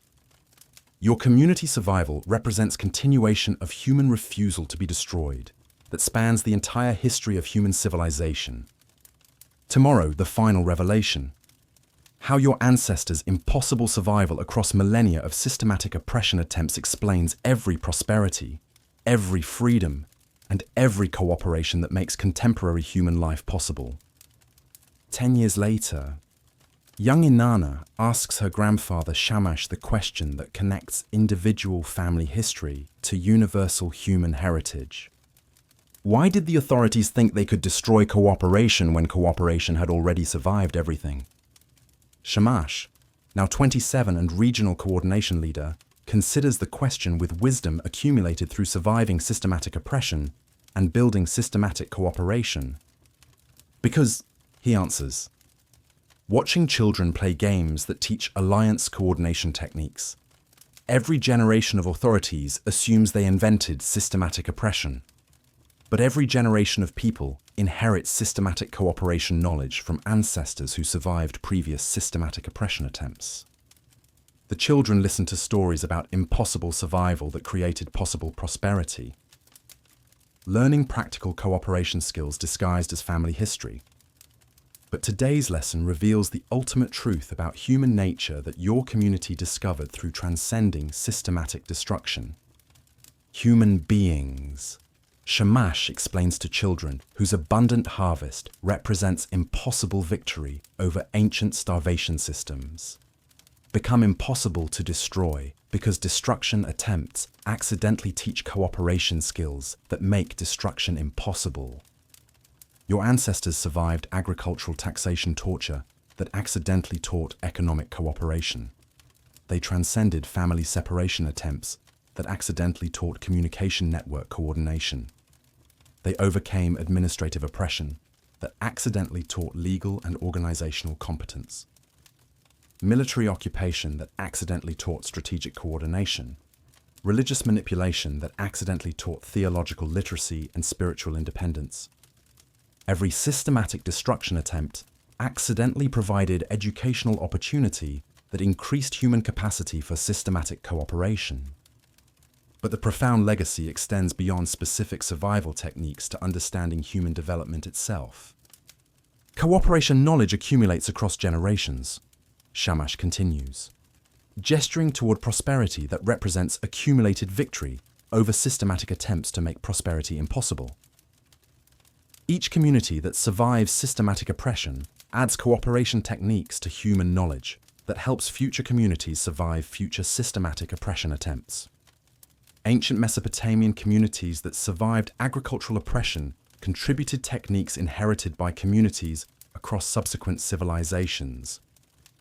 Egyptian communities that survived construction slavery developed coordination methods preserved in cultural knowledge for millennia. Greek communities that survived military oppression created governance innovations. Roman communities that survived imperial exploitation developed legal frameworks protecting cooperation rights. Every systematic oppression attempt throughout history accidentally created human competence in cooperation that becomes available to communities facing similar systematic destruction attempts. Human civilization represents accumulated cooperation knowledge spanning thousands of years of systematic oppression survival across cultures, continents, and centuries. But here's the revelation that transforms your individual family experience into universal human understanding. Every person alive today, Shamash tells children whose existence represents impossible victory over systematic attempts to prevent their ancestors' survival, descends from people who refuse to be destroyed by systematic oppression. Contemporary abundance feeding billions represents accumulated transcendence of systematic starvation attempts. Modern families connecting across global distances represent accumulated transcendence of systematic family destruction attempts. Current human cooperation enabling complex civilization represents accumulated transcendence of systematic isolation attempts across millennia of human development. Your individual survival connected you to universal human heritage of systematic oppression, transcendence that explains everything prosperous, free, and cooperative about contemporary human existence. Young Inanna absorbs the lesson with attention that suggests understanding something profound about her place in human history. So when people try to destroy cooperation, she observes with wisdom that would astonish adults who don't understand how children learn systematic thinking. They accidentally teach cooperation that prevents future destruction attempts. Shamash smiles with satisfaction that spans generations of impossible survival and transcendence. Exactly. He confirms, human beings are impossible to destroy because we learn cooperation faster than anyone can develop destruction. This is the ultimate truth that every meal represents, every family connection celebrates, and every act of cooperation continues. Human transcendence of systematic oppression through systematic cooperation represents the indestructible foundation of everything that makes human life worth living. Your ancestors refused to be destroyed. You inherited their indestructible strength. Your descendants will continue transcending anything that attempts to destroy human flourishing. 20 years after that terrifying night when tax assessors first counted your possessions in darkness, you discover something that changes everything you thought you knew about survival. Hidden beneath Namri's storage room, your granddaughter Inanna finds a cache of clay tablets that tell a different story than the one you lived. Look at these, she says, brushing dirt from cuneiform markings that record systematic resistance activities across dozens of communities. Great-grandfather kept records of everything. The tablets reveal coordination networks spanning hundreds of miles, communication systems connecting agricultural settlements across territorial boundaries, resource-sharing agreements that helped communities survive administrative pressure, military cooperation protocols that protected alliance members from occupation forces. Your individual community survival was part of systematic resistance movement involving thousands of families across the known world. He never told us about this, Shamash observes, studying documentation that reveals his own childhood separation as part of coordinated intelligence gathering operation across multiple communities. Namri, now 87 and moving slowly but thinking clearly, examines the tablets his granddaughter discovered with expression you've never seen before. I kept these, he explains quietly, because I wanted proof. Proof that what happened to your community wasn't unique suffering, but universal human experience. Proof that cooperation networks developed across every territory where systematic oppression was attempted. Proof that human beings consistently respond to destruction attempts by creating more sophisticated cooperation. Every community that survived, he continues, pointing toward documentation from settlements you've never heard of, developed similar strategies, different details, same patterns. Mountain communities surviving taxation through resource pooling, coastal villages overcoming military occupation through economic pressure, desert settlements transcending religious oppression through legal knowledge, river valley communities defeating administrative harassment through communication networks. Identical cooperation strategies emerging independently across cultures that never directly contacted each other. The pattern repeats everywhere. Namri adds with satisfaction that spans decades of accumulated understanding. Systematic oppression accidentally teaches systematic cooperation regardless of geography, culture, or historical period. But examining the tablets reveals something that transforms your understanding of contemporary abundance. Current regional prosperity resulted from cooperation networks established during systematic oppression resistance. Trade relationships that now enable economic abundance originated from alliance coordination during administrative pressure. Communication systems that now coordinate festivals and celebrations evolved from covert networks developed during family separation. Resource sharing that now creates surplus originated from survival sharing during systematic starvation attempts. Everything good about today. Inanna observes with wisdom inherited through bloodlines that survived impossible challenges, came from cooperation that people learned when they had to cooperate to survive. Contemporary abundance represents accumulated victory over systematic attempts to make abundance impossible. Shamash studies records documenting his own childhood intelligence work with amazement. We were part of something bigger than we understood. Regional resistance movement that included thousands of families working together to transcend systematic oppression through accumulated cooperation that created foundation for contemporary prosperity. But the real discovery comes when Inanna finds tablets recording similar patterns from previous generations. Great-great-great-grandmother's generation faced taxation torture and developed economic cooperation. Great-great-grandmother's generation survived family separation and created communication networks. Great-grandmother's generation overcame military occupation through strategic alliance. Every generation survived different systematic oppression attempts, but developed similar cooperation competence that accumulated across generations to create contemporary cooperation capabilities. Systematic oppression keeps happening, Namri concludes, and systematic cooperation keeps getting stronger. Human beings learn cooperation faster than authorities develop destruction. Tomorrow you discover what contemporary abundance reveals about human nature itself. Your granddaughter Inanna makes a discovery that stops everyone cold. While exploring the ancient storage chambers with archaeological curiosity, she finds something that shouldn't exist. A hidden room filled with grain that's still perfectly preserved after 20 years. How is this possible? She asks, examining storage techniques that enabled food preservation far beyond anything your community currently achieves. The answer reshapes your understanding of human adaptation under pressure. Your ancestors didn't just survive systematic starvation. They transcended it by developing preservation methods superior to contemporary abundance techniques. Systematic oppression accidentally forced innovation that created technological advancement. They learned this through desperation.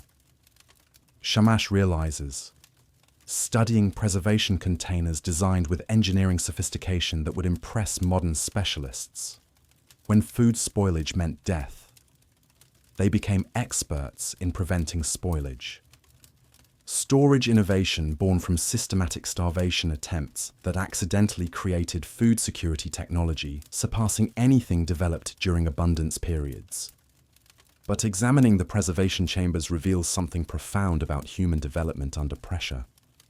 Clay containers sealed with waterproofing techniques that prevent moisture damage. Grain treatment methods that eliminate insect infestation. Ventilation systems that maintain optimal storage conditions. Temperature control innovations that prevent spoilage across seasonal variations. Systematic food preservation knowledge developed by people who couldn't afford food loss because food loss meant family death. This is better than our current storage. Inanna observes with amazement that reflects your own astonishment. We have abundance, but they had advanced preservation. Desperation creates innovation that abundance never motivates. Contemporary abundance enables relaxed food security because surplus makes spoilage loss manageable. Ancient survival pressure demanded perfect preservation because spoilage loss meant community destruction. Systematic oppression accidentally forced technological advancement that abundance conditions never incentivize. But discovering advanced preservation techniques reveals pattern that connects your family experience to universal human development. Show me our construction methods. Namri requests. Leading examination of building techniques used in contemporary community structures. Standard construction adequate for current needs, but lacking sophistication, developed during systematic oppression resistance.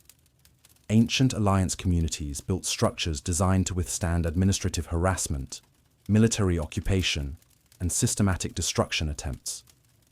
hidden storage spaces, concealed communication channels, defensive architectural features, construction innovations that contemporary abundance construction never required. Emergency medical techniques, Shamash suggests, reviewing community health practices. Current medical knowledge adequate for abundance conditions but lacking sophistication, developed during systematic oppression when medical mistakes meant immediate death and medical success meant family survival. Ancient communities developed medical expertise that contemporary abundance medical practice never demanded. Pattern emerges. Systematic oppression accidentally forces innovation, technological advancement, and expertise development that abundance conditions never motivate. Oppression makes people smarter. Inanna concludes with insight that connects individual family experience to universal human adaptation pattern. Systematic pressure creates systematic innovation. Systematic challenges produce systematic solutions. Systematic oppression accidentally generates systematic advancement. But here's the revelation that completes the pattern. Technological advancement developed during systematic oppression becomes inherited knowledge available to communities during abundance periods. Contemporary abundance benefits from accumulated innovation developed by ancestors who survived systematic challenges through technological advancement that pressure motivated. Modern prosperity represents accumulated inheritance from communities that developed advanced techniques through surviving systematic oppression across generations of human development. Your granddaughter's amazement at ancient preservation sophistication represents inherited benefit from ancestors whose desperation motivated innovation that abundance never demands. This is why systematic oppression always fails. Namri observes with satisfaction earned through surviving impossible odds and discovering impossible truths. It accidentally makes humans more capable of transcending the systems that try to destroy them. Systematic oppression teaches systematic innovation that enables systematic transcendence. Tomorrow, the ultimate discovery. What your family's accumulated transcendence reveals about the indestructible foundation of human nature itself. The final revelation comes not through wisdom or explanation, but through a moment so simple it takes your breath away. Your great-granddaughter Aya, barely 4 years old, approaches ancient Namri with clay tablet drawings that stop all conversation. She's drawn pictures of the harvest celebration, but not the abundance everyone else sees. She's drawn the invisible network connecting everyone, lines between families showing cooperation relationships, symbols indicating resource-sharing protocols, patterns representing communication systems that coordinate community prosperity. A 4-year-old child intuitively understood and documented the cooperation infrastructure that creates abundance, without anyone teaching her that infrastructure exists. How did you know to draw this? Shamash asks gently, studying artwork that captures systematic cooperation with clarity that would impress administrative specialists. People help each other. Aya explains with matter-of-fact certainty. That's how things work. She absorbed cooperation principles through observation and translated complex social systems into artistic documentation, because cooperation felt natural enough to record artistically. Systematic cooperation has become intuitive human behavior for descendants of communities that learned cooperation through surviving systematic oppression. But examining her drawings reveals something that transforms individual family understanding into universal species recognition.